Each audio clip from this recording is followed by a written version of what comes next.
Hey guys, tonight we begin with something a little darker. A time of plagues, punishments, and pottage. We're diving into what life was really like during the Middle Ages. Not with swords and battles, but with something smaller, fluffier, and occasionally infested with fleas. Now dim the lights, maybe turn on a fan for that soft background hum. Let's go somewhere warm and candlelit. A stone manor tucked beneath the hills of 12th century Normandy. The tapestries are thick, the air smells faintly of beeswax and herbs, and in the corner of the room, lying on an embroidered cushion near the fire, is a creature that would come to define centuries of quiet domestic power. The lapdog. It's easy to forget that while kings argued over borders and knights rode off for honor and land, the noble women of the castle had their own politics. To play quieter, subtler, but no less real.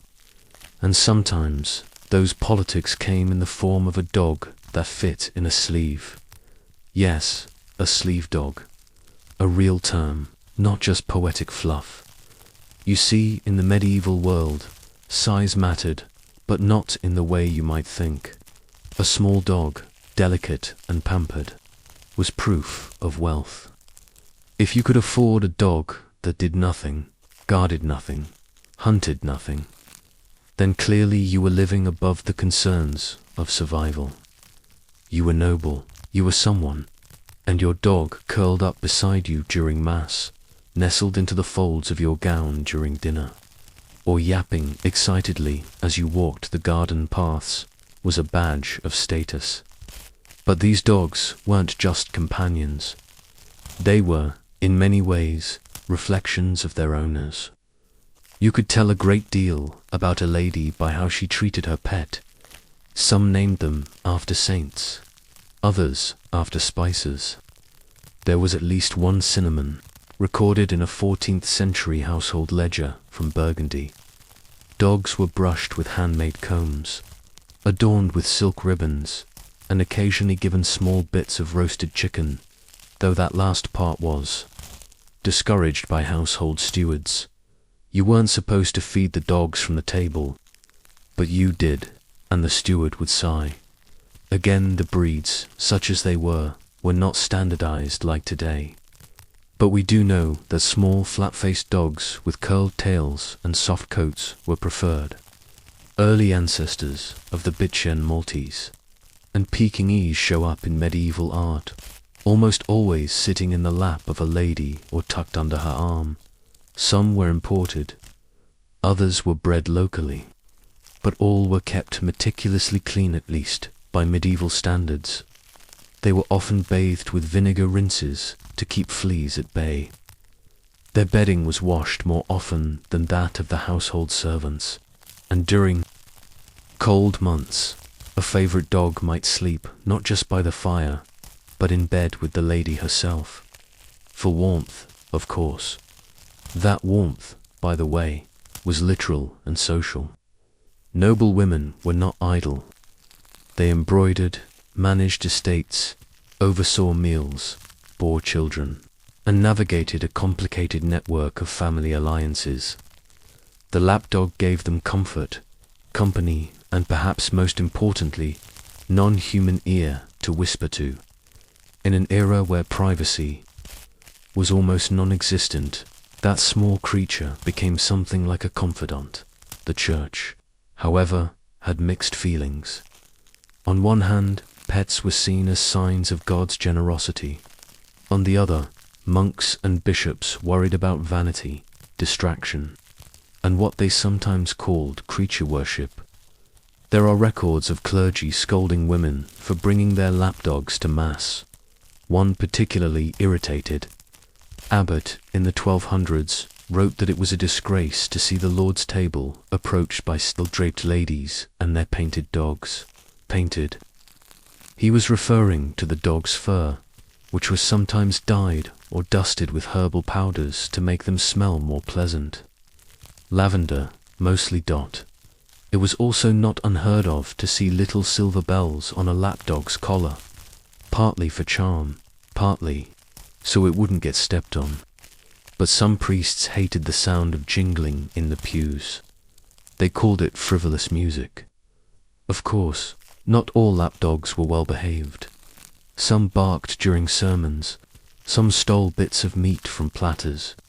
There are even a few legal documents where lapdogs are mentioned in inheritance, disputes either as property or, more oddly, as co-beneficiaries. A baroness in Aquitaine once left a small portion of her estate to the caretaker of her dog, ensuring the animal would be fed roast capon and fresh bread twice a day, a luxury even some peasants never experienced. You might wonder if people judged them for it.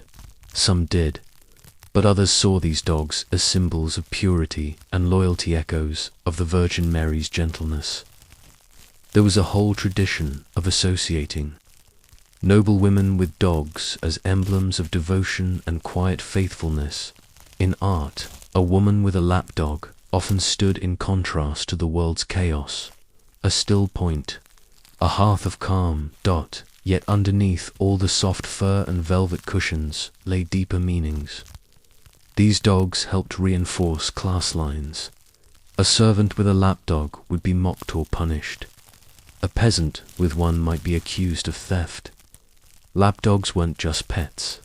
They were declarations. They whispered, "I belong indoors. I matter." It wasn't all luxury, though. During harsh winters, when food supplies ran low and the fires dimmed early, even noble homes grew cold. There are diary fragments and letters from young noblewomen writing about holding their dogs tight against them, hoping they'd survive together through illness or hunger. Sometimes they did, sometimes they didn't. There's something almost too human about that image, a girl in a fur-trimmed gown, sitting by a narrow window, cradling a trembling dog, and listening to the wind outside the stone walls. It raises a question we rarely ask. Were these dogs truly loved, or were they just symbols? What did it mean to care for something so small in a world where so many things went uncared for? When survival was uncertain, when alliances could crumble, when childbirth was dangerous and writing letters was a privilege, was there something radical in simply choosing to love a lapdog? Or was it, as some suspected, just another act in the theatre of nobility and ornament, like a necklace or a polished mirror? We'll explore that more in the next section with what happened when these lapdogs crossed from status symbols into full-on political tools. Because yes, even the tiniest paw could stir the politics of a medieval court. The rain hasn't stopped for 3 days. Outside the stone walls of Lady Adele's manor, the air is thick with damp moss and wet straw. But inside the Solaher private sitting room, there's warmth. A soft fire burns low. The tapestry on the wall hums with color, and on her lap, curled into a perfect coil of fur and contentment, lies her dog, a tiny white creature named Deuce. Deuce has a red ribbon tied round her neck and eyes far too alert for something so spoiled. She is quiet now, but not always. According to the steward's ledger, Deuce once bit a visiting duke. No one talks about it, or rather, they do, only behind their goblets of wine, in whispers and winces. In the medieval world, lapdogs didn't just sit around looking sweet. They traveled with their owners, attended feasts, and, in a few odd cases, even played roles in negotiations. You see, a noblewoman's lapdog wasn't just a pet. It was part of her personal property, and sometimes even her dowry.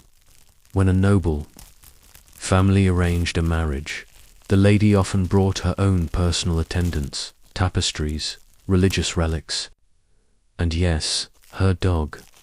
There's a well-documented example from 13th century Flanders, where a young bride named Isabeau travelled to her new husband's castle with 3 handmaids. a carved wooden chest filled with linens, and 2 lapdogs, Blue and Loon. The contract actually listed the dogs by name, as property transferred with the bride. One of them, nobody remembers which, later tore a hole in a priest's robe during a morning mass. That was also noted, with some irritation. But this wasn't just about fluff and accidents. These dogs often came to represent their mistresses emotionally and politically. Intense courtships or strained marriages. A woman might express her displeasure not with angry letters or public outbursts, but with cold silence, and by instructing her dog not to approach her husband. One chronicler from the Castilian court remarked that when Lady Catalina's lapdog stopped sitting beside Lord Martin at meals, the servants knew all was not well in the solar.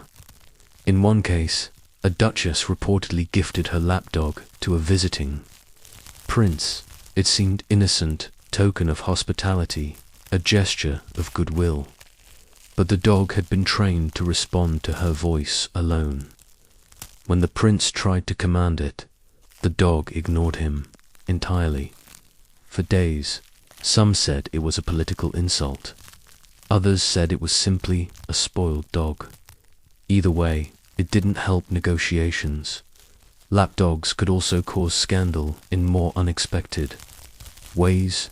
There are several ecclesiastical records, mostly from monasteries, that describe noble women allowing their dogs to attend private confession with them.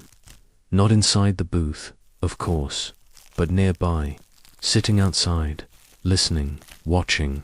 Some confessors tolerated it. Others considered it inappropriate, even sacrilegious. But women often insisted on it, especially those who distrusted men or felt uneasy traveling without their animal companions. One noblewoman in Aragon refused to speak to her priest unless her dog was in the room. He eventually relented, but only after she threatened to withhold her donation to the nearby chapel, Bot Munyor. A dog could move mountains, it seems. Beyond castles and courts, the image of the lapdog began appearing in literature and art, where it took on strange symbolic meaning in illuminated manuscripts. Dogs at a lady's feet often represented loyalty, modesty, and even femininity itself. But in other cases, especially in satire, lapdogs were mocked, portrayed as signs of decadence or spiritual decay. In one 14th century French tale, a noblewoman prays fervently for her sick lapdog to recover, while ignoring the pleas of the poor outside her gate. The message is clear: misplaced priorities, misguided love. But even in that criticism, the dog holds symbolic power. It shows how visible these creatures had become, not just in private life, but in public conscience. And then there's the issue of health, contrary to popular myth. Medieval people did think about hygiene, though, in ways that seem strange to us. Lapdogs, being small and mobile, were sometimes believed to draw illness away from their owners. This wasn't metaphorical. People literally thought the dog's body could absorb bad humors or wicked airs. There are letters from noblewomen, thanking their dogs for catching their fever, praising them for their sacrifice. Some dogs, of course, died, and when they did, they were sometimes buried with surprising ceremony. A dog named Sherapetites really was given a miniature funeral by his grieving mistress in the Duchy of Berry. The priest was not pleased, but the household mourned. He had, after all, sat beside her bed for 3 full nights during her illness. She recovered, he did not. Sometimes these dogs outlived their owners. In such cases, it fell to stewards, sisters, or female companions to care for the animal. There are records of lapdogs inheriting food allowances, small garments, and even the right to roam freely through the south wing. These privileges weren't always respected, but the intent was there. A creature once kept for status had become, however, briefly an object of sincere affection. Still, the presence of a dog in a noble court could cause confusion. Once, during a visit to a rival castle, a duchess's lapdog leapt into the lap of a rival's husband during supper. What might have been a harmless moment sparked gossip for weeks. Was the dog simply friendly, or had it been trained? There were murmurs of sorcery. A whisper that the dog had been enchanted to charm the duke. Absurd, of course, but this was an age where suspicion grew faster than wheat, and when power was fragile, even a small animal's behavior could feed anxiety. There's a strange comfort in how seriously these people took such small things. When we think of the Middle Ages, we often picture mud, war, and disease. But in those same centuries, people also fussed over dogs, combed their fur, taught them tricks, and mourned their deaths. That human impulse to love something soft, something small, didn't disappear just because the world was harder. But it's still worth asking, was this love, or was it control in disguise? Did noble women keep lapdogs as expressions of tenderness, or because they had so few choices elsewhere? Was the dog a companion, or the only creature in the room they were allowed to command? In a world where women were bartered in marriage, measured by fertility, and denied direct political voice, was the lapdog a whisper of independence, or a distraction? In the next section, we'll follow one noble woman and her dog through a quiet rebellion, one made not with swords or sermons, but with silence, stubbornness, and the wag of a tail. The morning began with embroidery. It always did. Lady Adele sat by the narrow window of her solar, needle in hand, sunlight filtering weakly through the glass. Below, the courtyard clattered with hooves and armor visitors, arriving for the feast: a duke, 3 knights, and the Bishop of Poitiers, all men, all important, all coming to decide her fate, though none would say it out loud. On her lap, as usual, was Deuce. The little dog's head rested on her knee, and she was sleeping, though her ears twitched at every distant clang. She'd grown older, less prone to biting dukes now, but she was still the quiet guardian of Adele's days. And today she would be the weapon. Not a sword, not a dagger, but a dog. The events of this day were never formally recorded. No chronicler sang about it, no scribe inked it into royal archives. But among the household servants, in quiet exchanges near the bread ovens and within the halls of the manor, the story passed down like a relic that Lady Adele had refused, not loudly, not publicly, but with an iron stillness. And it started with the dog.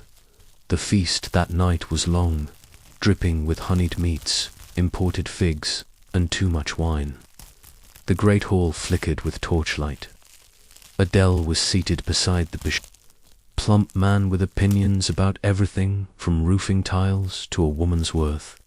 He leaned too close, spoke too freely, and at one point reached for her lap to stroke her dog. Deuce growled. The bishop laughed, assuming this was a jest. Lady Adele did not. She looked down at the dog, then up at the bishop, and she said, very calmly, "She doesn't trust those who talk with their mouths full." A servant choked on his wine across the hall. The next moment passed in silence.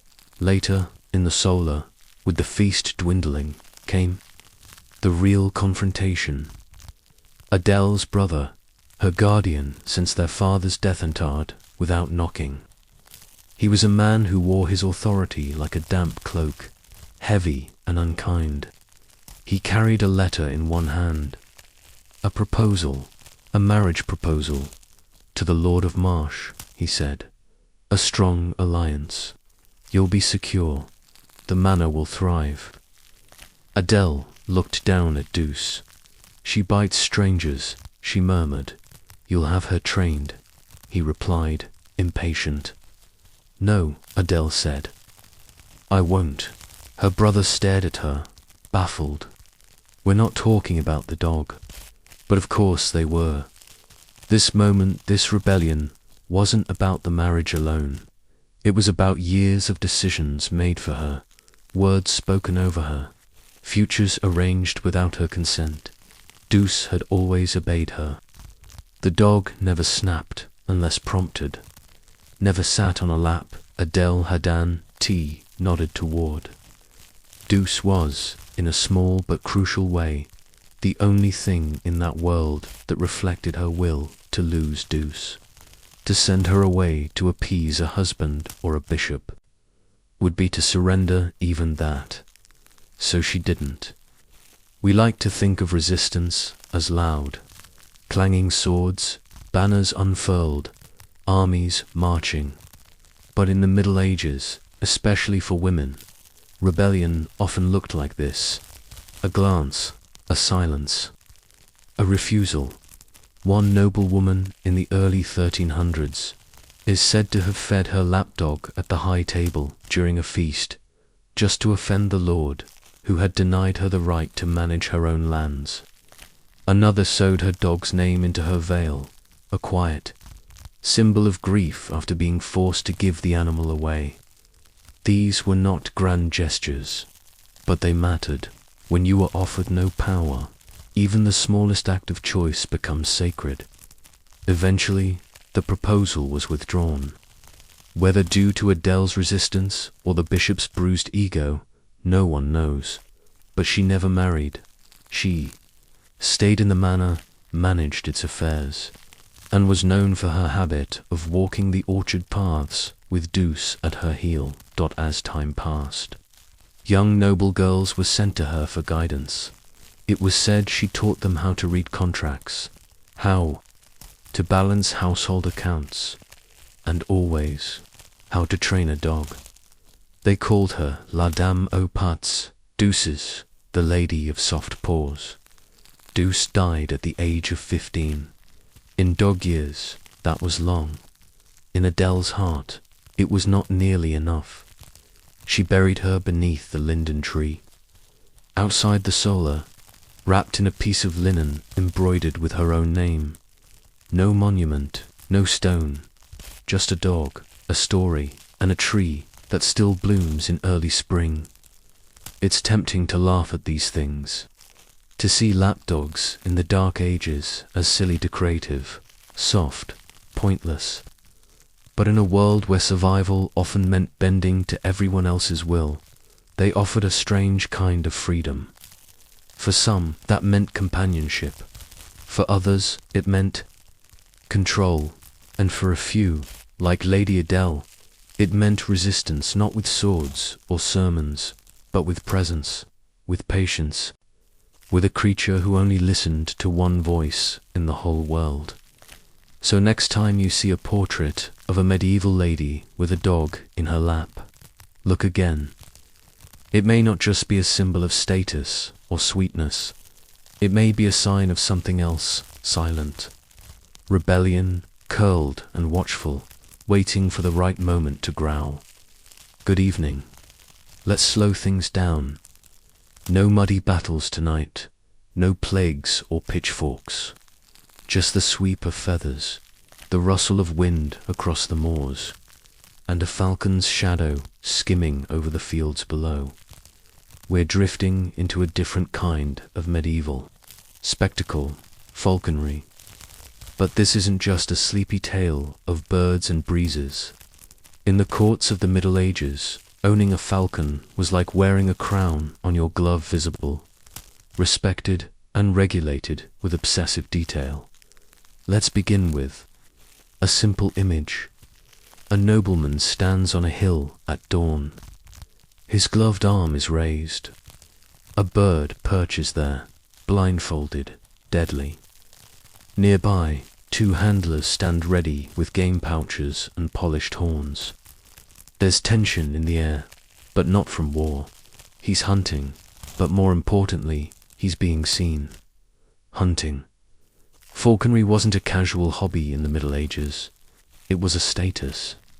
Ritual layered performance that revealed your class, your alliances, even your trustworthiness. By the 9th century, laws had already started creeping in. In Empire, falcons were listed on royal inventories beside armor and relics. By the 12th century, English law actually declared that certain birds could only be kept by specific ranks. For example, kings were allowed to keep gerfalcons large, snowy white, and notoriously hard to train. Barons might own peregrines or saker.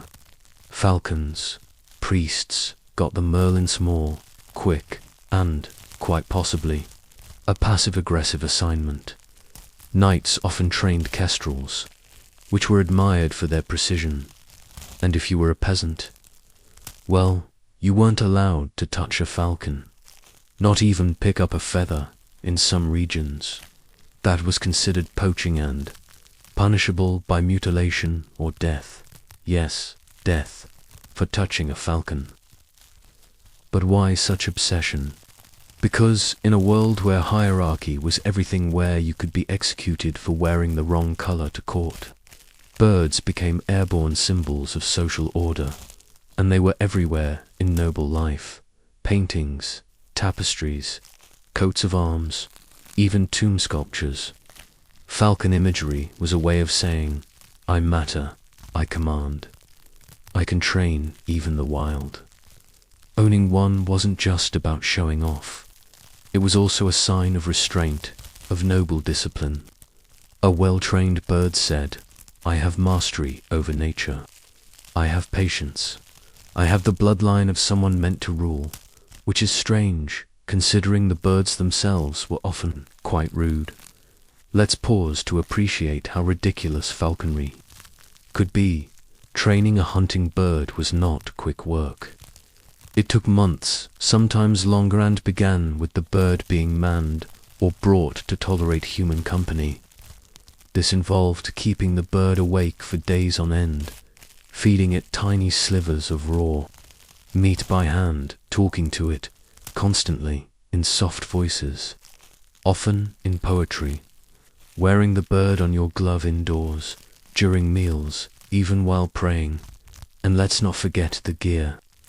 Each bird wore a hood, often embroidered and dyed, used to keep it calm by blocking vision. Jess straps attached to its ankles, sometimes made of silk or rabbit fur, bells tied to its legs, so nobles could hear their falcon's location mid-flight, and sometimes even tiny name tags etched into the leather dot. This is real history. These birds had accessories more expensive than most peasants' entire wardrobes, but falconry wasn't just for noblemen. Noblemen took up the sport too often more enthusiastically than their husbands. Ladies of the court carried smaller birds, like merlins or sparrowhawks, which they often trained themselves. One countess in Burgundy was famous for training a kestrel to fly in elaborate loops just before vespers, swooping once around the cathedral spire and landing on the sill. It didn't help her piety much, but it certainly impressed visiting priests. Some queens, like Eleanor of Aquitaine, were said to keep entire towers reserved for their birds. Dozens of handlers, coops filled with prey, falconers hired from North Africa, Spain, and beyond. In some ways, falconry gave noblewomen an unusual kind of independence. They could leave the castle, ride out under the sky, and command something dangerous. In public, in a world that often caged them, this was a rare reversal. Now, falcons were also used for gifting, but not in the way you might think. Giving someone a bird wasn't like handing over a present. It was more like handing them a pledge. alive. Winged contract. Kings sent falcons to foreign courts to start negotiations. Lords gave birds to their vassals as signs of favor or loyalty oaths. Suitors sometimes offered falcons to prospective brides, especially if the match was politically shaky. There's one story of a minor noble in Navarre who sent not one, but 5 trained falcons to a reluctant bride's father. The father accepted the birds. The bride still refused. But the falcons were kept, and the matter was never spoken of again. Sometimes the bird was the conversation. There's something a little absurd about all this. Here were these deadly, mild creatures, natural hunters, soaring predators being, dressed up in tiny hoods, perched on velvet cushions, and used to flirt at court banquets. And yet, they were also deeply respected, treasured, written into family records. Some were even given names and mentioned in wills. A baron in England left his best falcon to his nephew. Along with this instruction, he is not to be overfed, nor allowed to molt in damp rooms. Speak kindly to him, for he favors that. It reads less like a will, and more like a bedtime routine. But despite all this, falcons were not tame, never truly. They could flee, disobey, attack, and sometimes they did. One infamous record from Hungary tells of a falcon that flew off during a royal hunt and landed on the roof of a bakery. The baker shot it off. The falcon retaliated by stealing a string of sausages from the windowsill and refusing to come down for 3 days. When it finally returned, the king joked that it had gone on pilgrimage. The baker was fined too. Goats for touching it. So what do we make of all this? Were falcons simply toys for the rich? Decorative tokens of status? Or were they something more, a way for humans to interact with nature, to mimic control, to feel powerful in a world where so little was predictable? And why, in a society obsessed with order, did nobles put so much trust in something that could fly away at any moment? In the next section, we'll explore how falconry shaped medieval politics, diplomacy, and even betrayal, from backroom deals involving birds to nobles punished for losing one during war. The falcon's shadow stretched longer than its wings. Let's drift back for a moment. Imagine a falcon, white as snow, perched on a padded stand beside a king's council chamber. It's not here for the hunt. It's here for a deal, you see, in medieval courts. Falcons didn't just fly, they negotiated all across Europe and North Africa. These birds were passed between courts like signed treaties. You might expect wax seals and scrolls, but sometimes it was feathers and bells that carried the message. A falcon sent to a foreign ruler meant more than hello. It meant, we're watching, we're rich, and we expect something in return. Some of the largest political agreements in the 12th and 13th centuries quietly began with a bird changing hands. Now, falcons weren't cheap, not even close. A fully trained bird of prey, especially a rare one, like the white gerfalcons from Iceland, could cost more than an armored horse, more than a small manor, more than, in some cases, a knight's yearly salary, which meant giving one away wasn't generosity, it was leverage. The falcon became a kind of currency, and in a world where few trusted coinage and even fewer trusted each other, a live, magnificent bird could speak volumes. Even marriage pacts, those carefully arranged contracts between noble houses, needed a little ... encouragement. There's one account of a marriage proposal between minor nobles in the Low Countries. The groom's family offered the bride's father a handsome dowry, but he hesitated. Too poor, too weak, he thought. Then came the second offer, two Seeker falcons, both trained to catch herons, wearing gold-stitched hoods, accompanied by their own full-time handlers. The bride was engaged the same week, and it didn't stop there. Entire tracts of land were negotiated with birds included. One border dispute between two Italian city-states ended when one side offered 3 falcons and a promise not to fly them too close to the other's fields. The land changed hands. The birds did, too. It's hard to imagine today, isn't it? A deal brokered by feathers and trust. But in an age of shifting loyalties, symbols mattered, and falcons well. They said everything without saying a word. But falcons weren't just about diplomacy. Sometimes they were used to gather secrets. A falconer, after all, had access. If you were a nobleman, you couldn't feed your own bird or trim its talons. That was beneath you. Falconers went everywhere, into sleeping quarters, around royal gardens, through the kitchens and chapels. They saw everything. There's one curious case from Hungary. A visiting falconer was caught sketching the shape of a castle wall onto the inside of a falcon's leather hood. Quiet espionage. No bloodshed. Just ink and discipline. They burned the drawing. They spared the bird, and in rare cases, falcons themselves carried messages. Not often, and only certain breeds could be trained for the return journey. But stories exist of birds flying between fortresses, carrying tiny pouches tied beneath their wings. One tale tells of a falcon that delivered a plea for help from a besieged castle to a nearby ally, soaring over enemy troops who never even looked up. The relief came 2 days later. We'll never know how often it worked, or how often it failed, but the fact that it was even tried says something. There's a kind of romantic futility in it, hoping a silent creature, born to roam, might deliver your words across a sky filled with arrows. Of course, falcons weren't just political agents. They were also pawns in feuds, betrayals, and punishment. One duke lost a prized falcon during a hunt.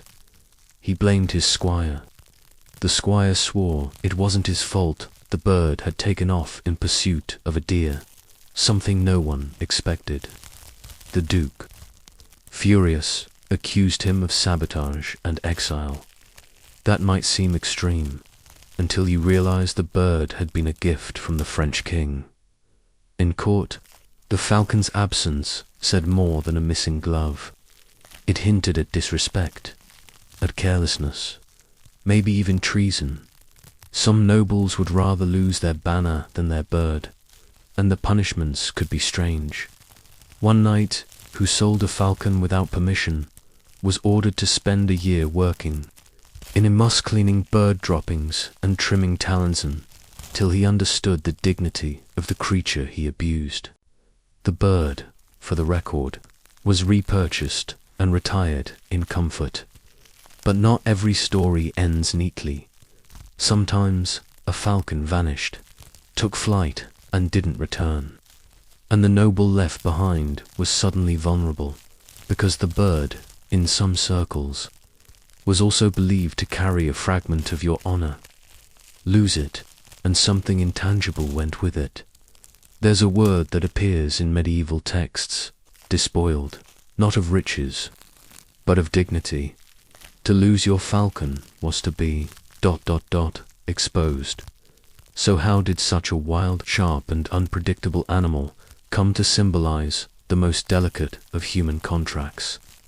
Was it because nobles saw themselves in the bird, noble, trained, untamed, at heart, or was it wishful thinking?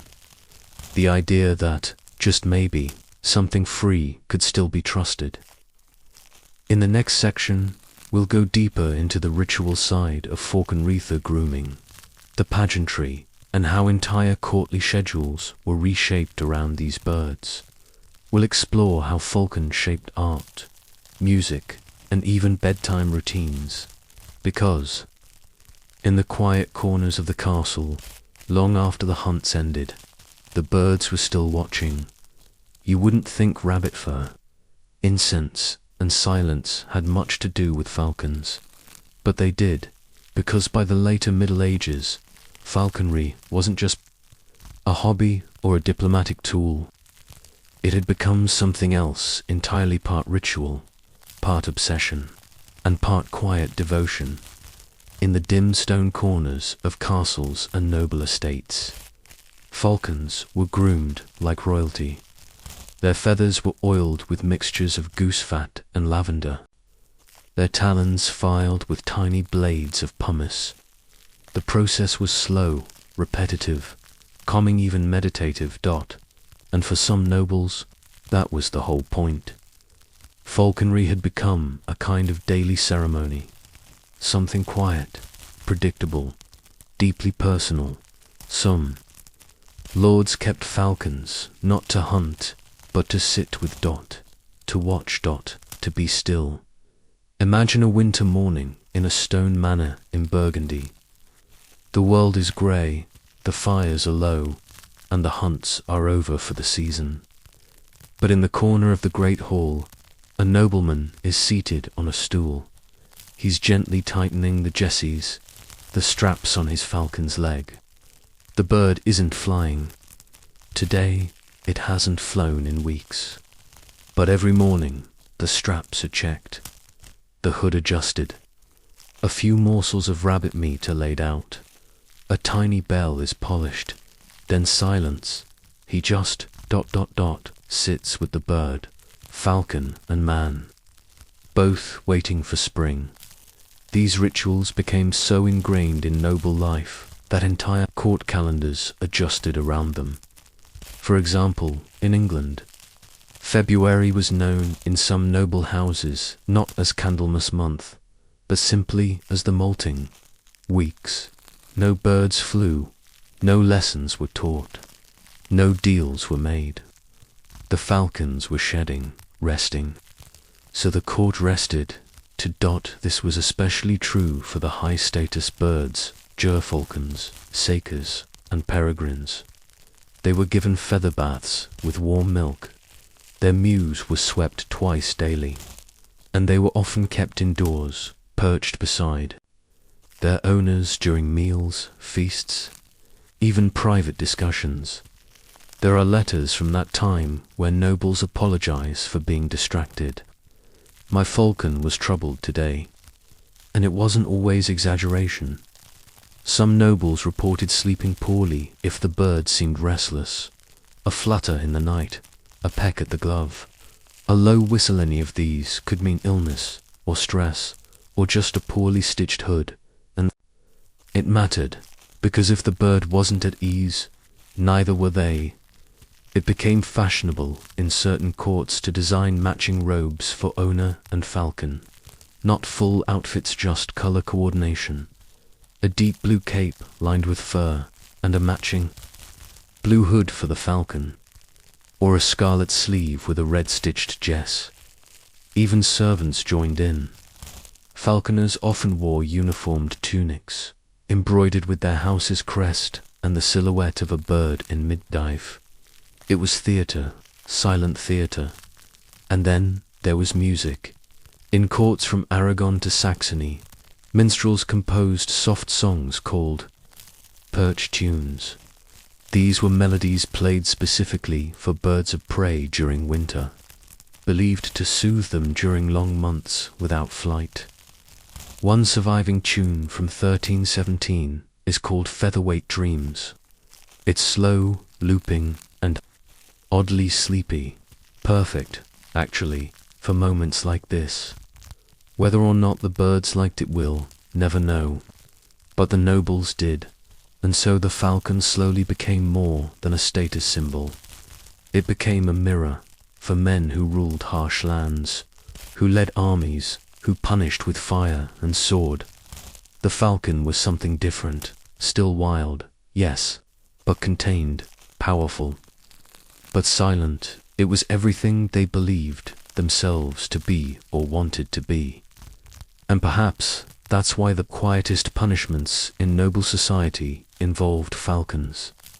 To take away a man's sword was one thing, but to take away his bird, that was humiliation. There's a record of a duke in Gascony stripped of his falcon or killed, not exiled, just forbidden from keeping birds. It broke him, not immediately, but slowly. His letters became shorter, his speech more irritable, and eventually his servants wrote that he spent his afternoons staring at his empty perch, as though waiting for something that would not come. So why did falcons matter so much? Was it their elegance, their usefulness, or something stranger, something deeper? Maybe it was this.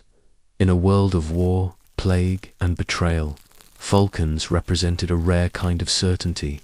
They followed patterns. They responded to training. They didn't lie, or flatter, or scheme. They flew, or they didn't. They came back, or they didn't, and that was it. To hold a falcon was to grasp something clear, beautiful, and unknowable all at once, even if just for a moment.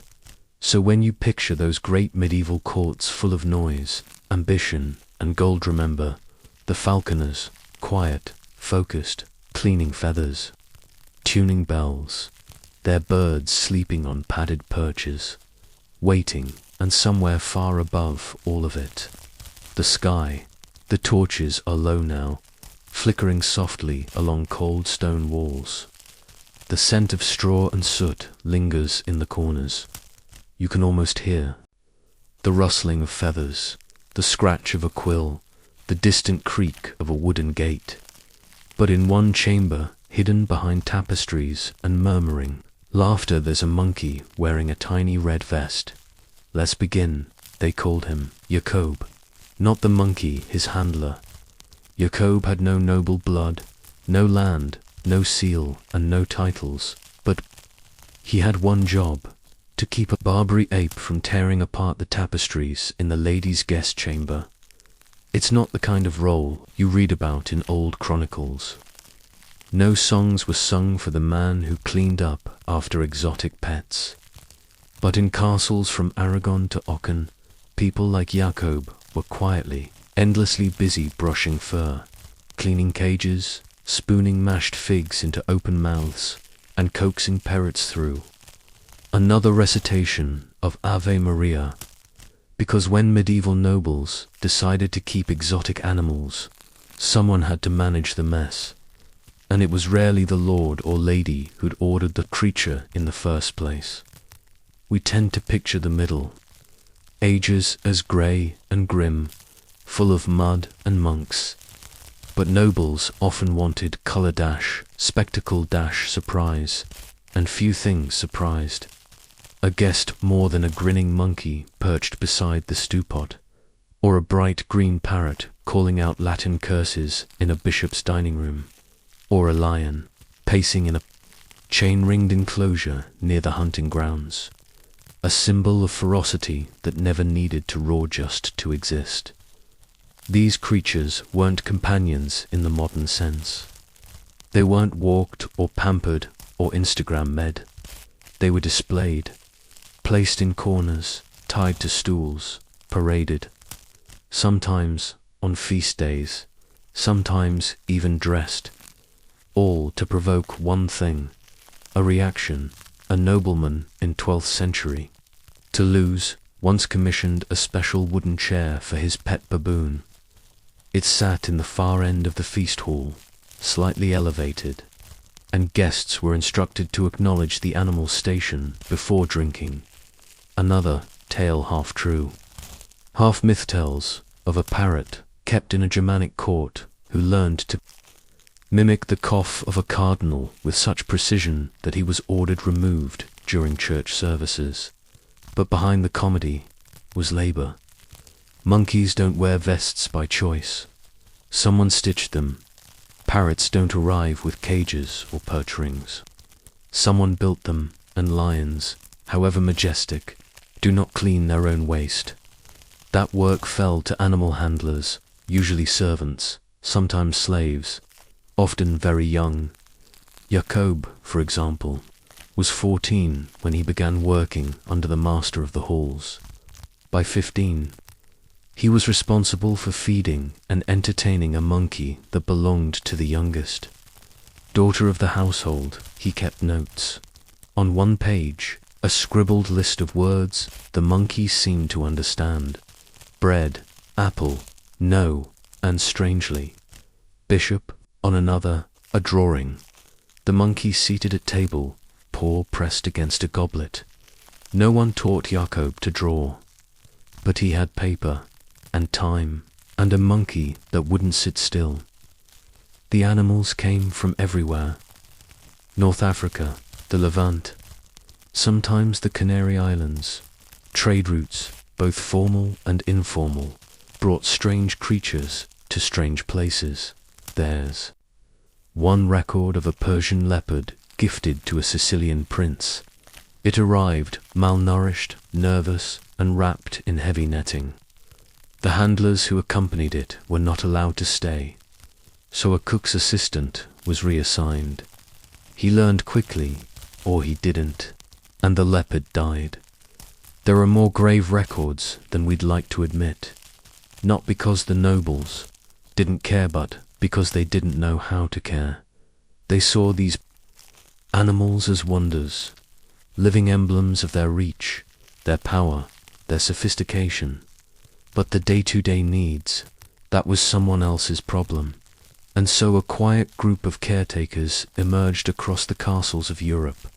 Boys who fed finches, girls who soothed agitated parrots, men tasked with transporting monkeys by cart when the household moved between estates. They had no formal title. Sometimes they were called keepers, other times just beast boys or creature hands. In rare cases, a handler became trusted, known, even celebrated. One man, Leon de Metz, gained a minor reputation for being able to calm any wild animal by whispering in Latin. He worked for 3 different noble houses and died peacefully in his bed, which was rare. Most lived quietly, died quietly, and were buried with calloused hands and stories no one recorded. Still, a few glimpses remain. An inventory list from a 14th century estate in Flanders includes 1 iron chain for the lion, 4 collars of silk for the parrot, 2 red smocks for the ape, and 1 small fiddle to amuse the monkey. Another document, written in Old French, mentions a child bitten by the green bird and the need to keep the ape from the kitchens, for he throws ash upon the bread. And 1 letter, full of scrawl and haste, says simply, "The monkey has again attacked the friar. Jacob is unwell. Send figs." It's easy to laugh, but beneath the comedy is something older, sadder, more real, because for many of these handlers, the animals became their closest companions. Not pets, exactly, but fellow outsiders. They lived in between, not fully tamed, not fully wild, trained to amuse, but not always understood. And in that strange, shared space, the boy and the baboon, the girl and the parrot, the cook's son and the lion, they formed silent bonds, not always healthy, not always kind, but something close to recognition. As the fire burns lower and the shadows stretch long, imagine this: a cold stone hallway, a flickering torch, a monkey asleep in a little cloth sling, snoring faintly, and beside him, a boy barely more than a child, eyes closed, hand resting near the sling, keeping watch. Tomorrow there will be noise again, laughter, guests to impress, jokes to make. But tonight, it's quiet, just straw breath, the soft murmur of sleeping creatures, and perhaps a little peace. Let's settle deeper now into the slow underbelly of court life. The feasts are long finished. The animals are still, And in the narrow chambers of lesser halls, where no heralds sing and no paintings hang, we return to those who lived and worked in the shadow of spectacle by the middle of the 13th century. Exotic animals had become so normalized in upper noble circles that owning them no longer impressed, lest you displayed them the right way. A monkey on a leash, too common, but a monkey riding a miniature pony during a wedding feast, now that drew attention. Parrots perched on the shoulders of bishops became old news. So a German count ordered one to be trained to say, "God is watching you any time."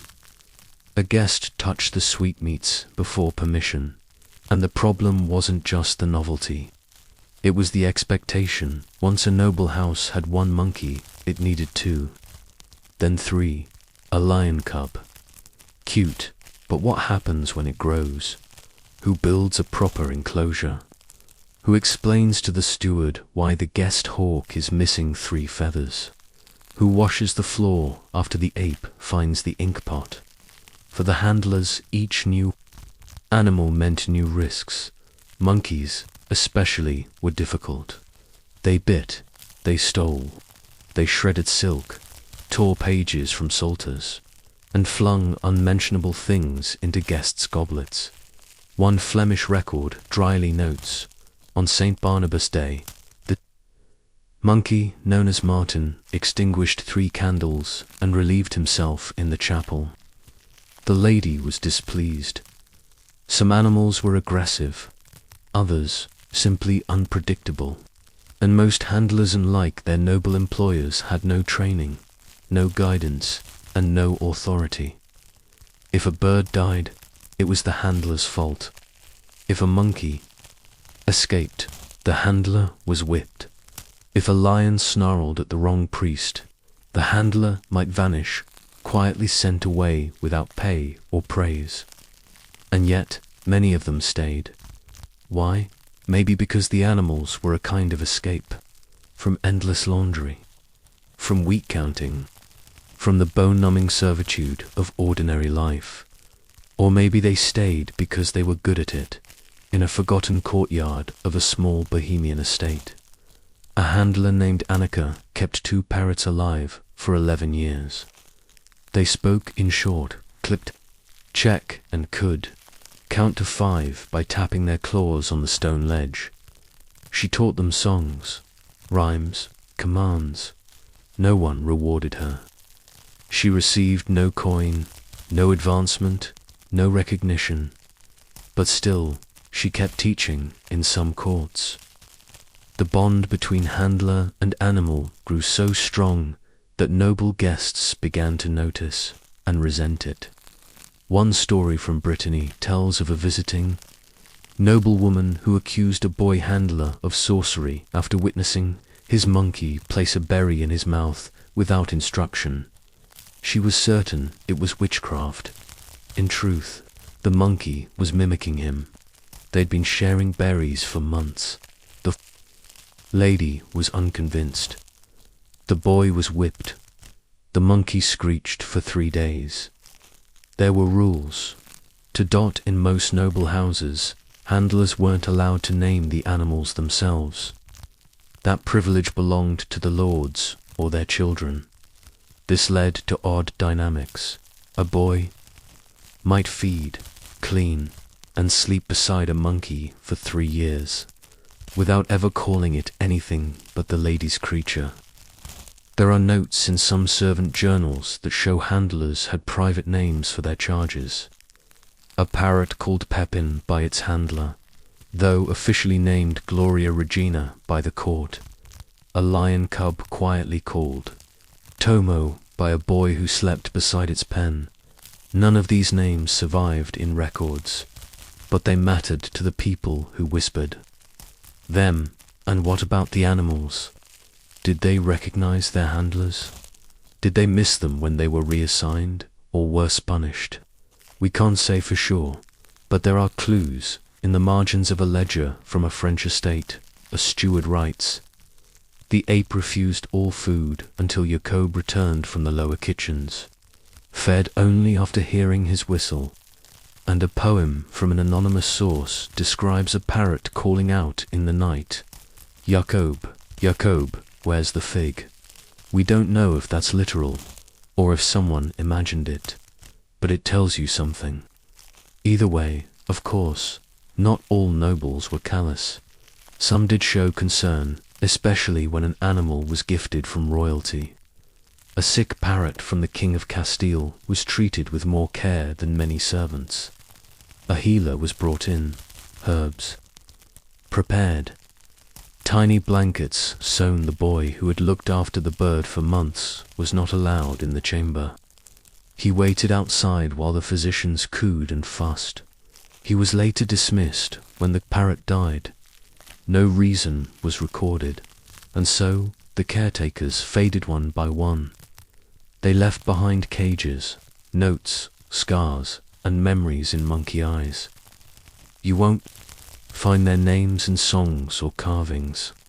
You'll find them in the smudge of ink in a ledger, in the scratched doorframe of a wintering aviary, in the worn leather glove hung beside a dusty perch, and maybe, if you listen closely enough, in the quiet mimicry of a bird that once heard a boy's voice, day after day, saying the same thing: "Stay good, stay. Tomorrow the court will wake. Guests will arrive. The lady will want the monkeys dressed, the parrot placed on its golden swing. The strange little world will begin again. But tonight it's still, and somewhere a boy sleeps beside a cage. Let's breathe in. Quiet now. The air is cooler. The fires burn low. You can almost hear the wings rustle, the tiny clicks of claw on wood, and the soft snore of a monkey curled up in linen. We've come to the final part of this story of vanity, spectacle, and the forgotten hands behind every noble pet.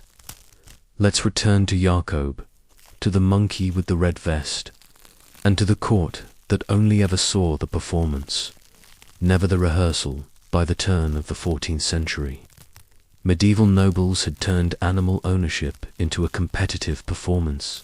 It was no longer enough to possess a rare creature. You had to stage it. Animals were brought into feasts to interrupt them deliberately. A parrot flying from perch to perch during dessert.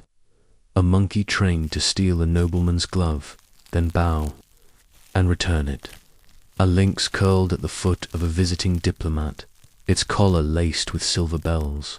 All of it intentional. All of it ... Theatrical. Jacob had begun to understand that. By now, he wasn't just a handler. He was a stagehand. And his monkey, named by the lady as Barbotus, but known only to Jacob as Finch, had become one of the most important props in the castle's unspoken campaign for attention, admiration, and envy. There was a pattern to it. In the hours before a feast, Jacob would scrub Finch's tiny hands in warm water mixed with dried lavender and powdered chalk. He would rebutton the red vest, which never quite fit, and fasten the tiny silver bell around his ankle. The lady would inspect him, not Jacob-Finch. If the monkey looked disheveled or dull, Jacob would get a scolding. If the monkey acted out, during the meal climbing, the tapestry, tugging at the lord's beard, or screaming during grace, Jacob would be summoned after, and a very quiet reprimand would follow, often with more bark than bite, but never without consequence. But if Finch behaved, if he bowed at the right moment, mimicked the lady's laughter, or stole a bit of cheese from a guest's plate in just the right comic timing, ... Then the lady would smile. The guests would murmur, and Jacob just, for a moment, would feel a warm, hollow pride that was almost joy, but not quite. Not all courts were the same. Some were harsher, others kinder. A few began assigning titles to their animals. There was a parrot called Chancellor of Cheer. A baboon granted the ceremonial role of steward of the upper rafters, and even a small black dog dubbed Knight of Lintworth, complete with a bronze medallion. But these were jokes. Extensions of the absurd theatre noble life had become. The handlers remained, untitled, unmentioned, invisible, except when things went wrong. And things did go wrong one winter. A noble guest, visiting from Bruges, brought his own monkey, larger, older, with a thick collar of brass. The two animals fought in the morning, flinging bowls, biting fingers, drawing blood. Jacob tried to separate them. He was bitten twice. The guest's monkey was deemed spirited. Finch was blamed. Jacobi was moved from the upper halls to the stables for a week. Finch refused to eat during that time, and when Jacobi returned, late one night with a small fig tucked into his tunic, he found the monkey awake, silent, and strangely still. It reached for the fig. Then it curled in his lap and did not move. In the quiet of those nights, Jacob had begun carving tiny shapes, no bigger than his thumb-small monkeys, birds, and beasts whittled from spare wood by the firelight. He tucked them into the corners of the aviary, behind casks, beneath straw bundles. No one noticed, but they stayed for years, maybe longer. Little wooden creatures in a world full of flesh and feathers and fur. Eventually, Jacob grew, not just in age, but in skill, in patience. His hands no longer trembled when dressing Finch. He learned the best fruit-to-oat ratio to keep him calm. He knew how to rub mint oil onto the monkey's collar to keep flies away. He understood how to press his palm to the animal's chest during storms, just enough to settle its panic without tightening his grip. There was no training manual, no instruction. It was instinct, an observation, and love, though he'd never have called it that. One spring morning, word came. The lady was marrying, leaving for another estate, taking her belongings, and not the monkey. Jacob stood in the stone hallway as a cart rolled past, carrying silks, books, spices, scrolls, and gowns. Finch sat on Jacob's shoulder, licking his knuckle. The monkey didn't know what a departure meant, but Jacob did. He watched the cart vanish down the road, and he knew it was over. Finch was given to the steward. The steward sold him to a minor knight. The knight gave him as a wedding gift. Jacob stayed behind. For a time, he was reassigned to chickens. He didn't protest, but he carved more now. Dozens of small wooden animals, some happy, some snarling, some asleep, and just one wearing a crooked little vest. The years passed. Handlers came and went. The court forgot the monkey, forgot Jacob. But one winter, long after Finch had vanished into some other household, a visiting scholar recorded seeing a small wooden carving of an ape resting beside the fire in a servant's quarters. He described it in a letter. Its little vest, carved with care, had 2 mismatched buttons, and its eyes, though made of wood, seemed to ask something of the fire. A sort of waiting, perhaps, a sort of loss. We don't know what happened to Jacob. His name appears in no ledgers after that winter. But somewhere, maybe, in a box or buried behind old stone walls, those wooden animals still sit, waiting. And so we end with a final image. Not a grand hall. Not a feast. Not even the lady. Just a small room. A boy grown quiet. And a monkey asleep on a straw-stuffed blanket, dreaming strange. Unknowable dreams beneath the slow hum of medieval silence. The performances have ended. The laughter has faded. But somewhere in the quiet, something tender remains. Let's begin. The final story now, something softer, a little stranger, the kind of tale you might find scratched into the margins of an old book. Not a hero's saga, but a whisper between shadows, a shape darting under a pew, a blink in candlelight.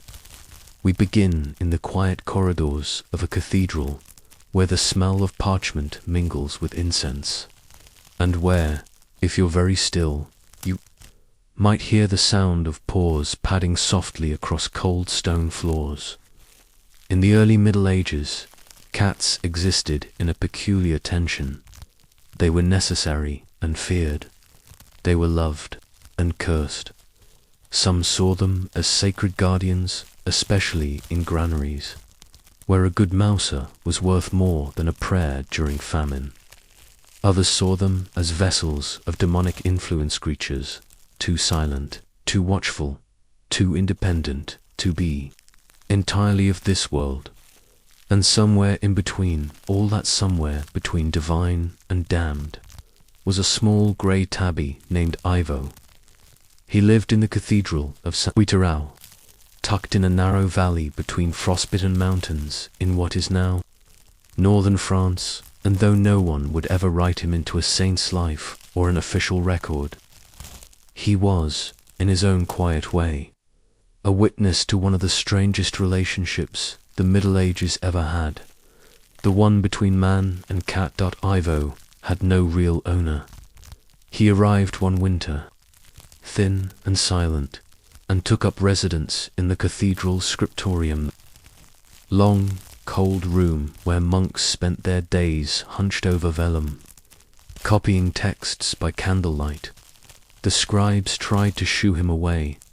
They lit extra candles, blocked the window slit, and even scattered mint leaves believed to confuse cats along the floorboards. But every morning, there he was, curled between the ink pots, watching, waiting. And so, over time, the monks stopped resisting. They began leaving out scraps, then a bowl, then, eventually, a name. Ivo, short for Ivo of Chartres, a bishop known for balancing strict canon law with surprising compassion. Fitting for a cat who obeyed no rules, but somehow always knew when to sit quietly and when to pounce. In the 10th and 11th centuries, cats in religious spaces weren't unheard of. Many monasteries kept them unofficially. Rodents were a problem, especially around manuscripts, food stores, and candles. One papal letter from the 12th century even makes a casual reference to the clawed defender of parchment, a poetic way of saying, "Our scriptorium has a cat." But that didn't mean they were trusted. Not entirely. Cats didn't respond to commands the way dogs did. They moved on their own schedule.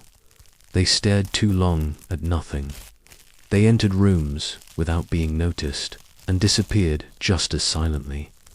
That made them useful. An unsettling dot in folk belief, especially among villagers far from monastic walls. Cats were already slipping into myth. Black cats, in particular, were associated with night spirits. Some said they could steal a person's breath as they slept. Others claimed a cat sitting on your doorstep at dawn was a sign of death within the week. But within cathedral walls, cats like Ivo were simply tolerated, until they weren't. One morning, the abbot found a page torn. Not just torn, scratched, clawed. The scriptorium was in chaos. Ink pots had been knocked over. A precious Pagan illumination of Saint Jerome was smeared with black streaks. The culprit, Ivo, chasing a mouse across the table. A scandal, certainly, but also an opportunity, because when the monks calmed down and inspected the damaged page, something strange happened. They laughed. The claw marks, while unfortunate, had landed in such a way that it looked as though Saint Jerome himself was swatting at the mouse. A scribe brother, Arnaut, took it further. He redrew the mouse more clearly, inked in a small cat near the saint's foot, and wrote in tiny Latin, "Even the learned are plagued by distractions." That marginalia still exists today, tucked into an otherwise formal manuscript of the Psalms. There's a playful sketch of a cat chasing a mouse beneath a prayer. It's not labeled Ive, of course, but many believe it was him.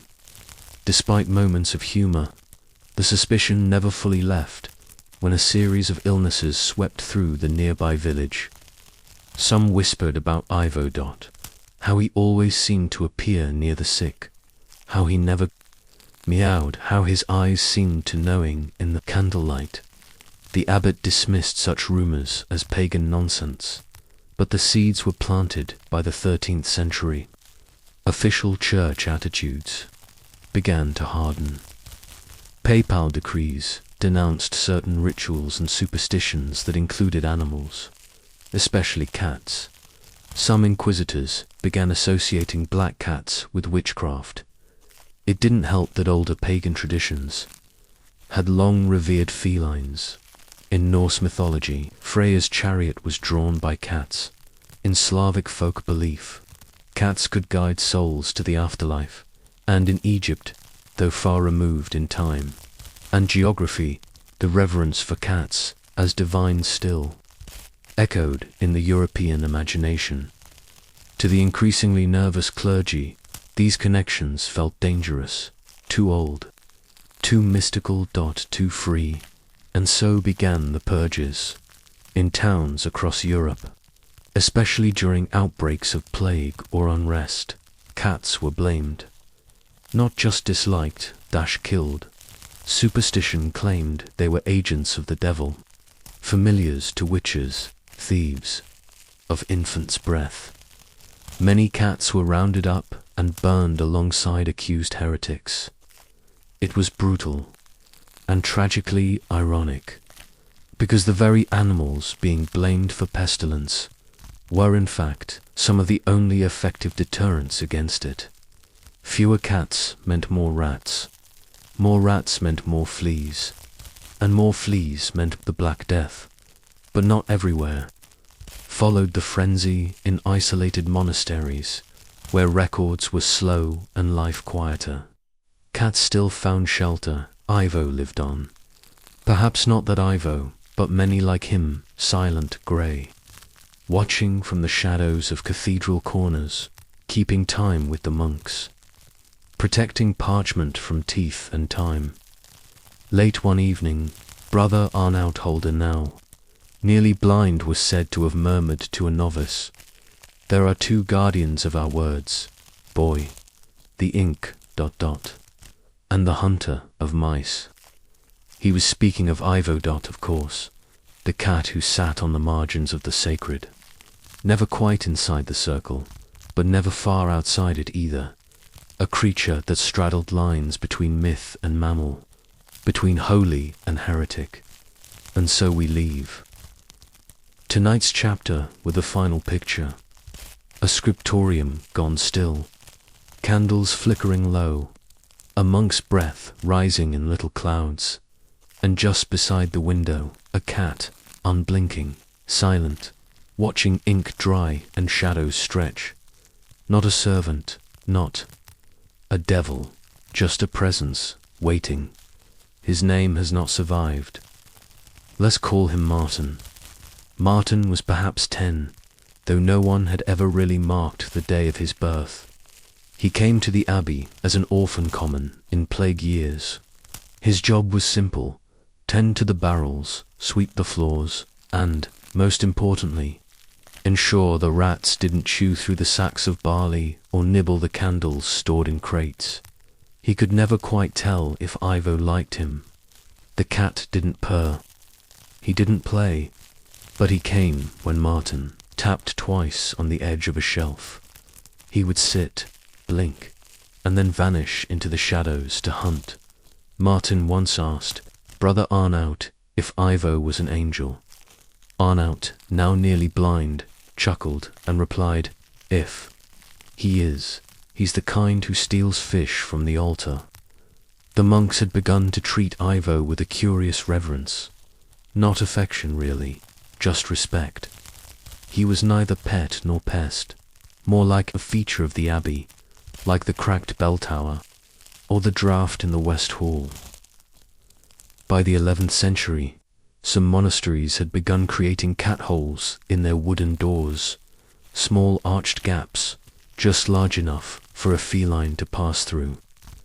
These were carved deliberately, allowing abbey cats to roam freely between rooms, while keeping rodents out. Records from Durham and Exeter in England show that specific budget line items existed for cat upkeep. That usually meant a bowl of milk, the occasional scrap, and tolerance for fur on the floor. But no names, no collars, no tombstones. When cats died, they disappeared as they had lived quietly, except sometimes they didn't. One winter, Ivo vanished. 3 days passed. The cellar swelled with mice again. One even made it up to the refectory in outrage. Bread had to be thrown out. Candles were chewed through. Brother Arnaut quietly muttered about omens. Then, just as suddenly, Ivo returned. His fur was matted. His right ear was torn. But he carried a dead stoat in his mouth, something far larger and more vicious than a mouse. He dropped it at the novice's feet and curled up in the sunbeam near the cloister. No one knew where he'd been. No one asked. But from that day on, Martin began leaving out a folded cloth for Ivo near the barrels, a blanket of sorts, a small comfort quietly offered in other parts of Europe. However, cats were not so lucky. As we touched on in section 1, the 13th century brought increasing hysteria. The rise of witch trials, particularly under Pope Gregory IX, introduced the notion of cats, especially black ones, as familiars of the devil. A papal bull issued in 1233, Vox in Rama, described rituals in which cats were supposedly kissed on the backside as part of satanic rites. There is no real evidence that such rites existed, but the rumor alone was enough to begin centuries of brutal persecution. Cats were thrown from bell towers, burned in festivals, drowned in mass in rivers in Paris. The annual cat burning became a grim tradition. Huge numbers of cats were captured and thrown onto bonfires during public celebrations, often cheered on by crowds. Why? Likely a mixture of fear, superstition, and the human tendency to other what can't be controlled. Cats, by nature, refuse to obey, and for a medieval world steeped in hierarchy, obedience was everything. But not in the Abbey of St. Aurel. Here, the old ways lingered longer. The monks, removed from the political tides of Rome, trusted what they saw. Fewer rats when Ivo was present, longer-lasting parchment, better sleep in the dormitories when no scratching sounded in the walls. Martin, now a little older, began sketching. Not saints or martyrs, those were Brother Arnaut's domain. He sketched Ivo on the barrels, on the windowsill, stalking birds in the herb garden. The drawings weren't good, but they were careful. Each one tried to catch the curve of the back, the flick of the tail, the way light slid along the fur. He tucked them beneath floorboards, knowing they weren't allowed by the 12th century. Across much of Europe, cats were still caught in this strange cultural tug-of-war. In households, especially among the lower classes, cats remained practical necessities in royal courts. Exotic animals were more fashionable: monkeys, parrots, even leashed cheetahs from the east. But cats were commoners. They lived in barns, kitchens, and churches, unseen, essential, suspected. They didn't perform tricks. They didn't pull carts. They didn't speak in parables, but they endured. One cold morning, Martin woke early. Snow had dusted the cloister. The frost on the windows looked like spider webs. He climbed to the scriptorium. Something he never did uninvited, but something. Felt, ... off ... There, curled on the floor beside Brother Arnaut's stool, was Ivo ... Still, no breath. No blinking dot, just the faintest whisper of a purr left in the air. They buried him in the garden, not inconsecrated. Ground cats were still not considered proper for burial rites. But Brother Arnaut mumbled a few lines of Psalm 91 anyway, about protection from pestilence and the shadow of death. Martin planted thyme above the spot, not because it was traditional, because Ivo liked to lie in it when the sun was high. Centuries later, when the abbey was abandoned and scholars began digging through its ruins, they found a few curious things. A series of sketches tucked under floorboards, a cat hole carved with surprising care, and in the margins of one manuscript a tiny drawing of a cat flicking its tail beneath a line. Of Latin, the quiet ones watch longest. But cats, of course, don't stay buried. Not in stories. Not in culture. So here's a question. How did a creature once feared as demonic become the purring companion on your pillow? Let's explore that next. In the centuries that followed the Middle Ages, Europe changed. The Renaissance brought new philosophies, new sciences, and new maps of the stars. And alongside it all, the animals changed too. Some grew stranger, some went extinct, and some, like the domestic cat, clawed their way back from the margins. By the 15th century, cats were still viewed with suspicion in many places, but they had begun to reappear in art, not just as symbols of witchcraft or deceit, but as quiet presences in domestic scenes. In one Flemish painting, a woman reads a letter while her cat stretches behind her, blinking slowly, indifferent to the drama. In another, a kitchen is busy with servants preparing food, and in the corner, barely noticeably, cat laps from a spilled jug of cream. Not symbols, not allegories. Just animals, present, observed, loved. What changed? Part of it was simply proximity. As towns grew and waste piled up, rats and mice became impossible to ignore. Cats, ever adaptable, followed the food, and slowly, grudgingly, people began to see them less as omens and more as allies. Children raised with a cat in the barn learned to trust its rhythms, the early rising, the sudden sprint, the way it always seemed to know when a storm was coming. Women, especially those outside formal power structures, often kept cats, too. Perhaps because cats, like them, moved through the world in a quiet state of vigilance, observing, enduring. But the suspicion never vanished entirely.